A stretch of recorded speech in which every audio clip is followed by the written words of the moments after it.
First up, create a new campaign. You can create a blank one or use the template. Name and describe your campaign.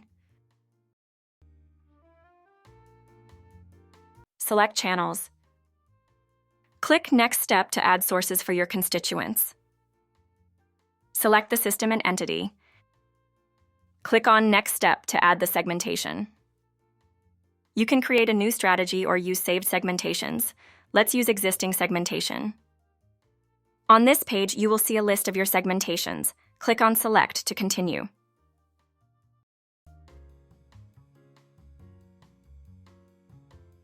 Assign your data based on segment and channel. Choose your appeal and package. After the assignment, click on Confirm. Lock the campaign and push your data.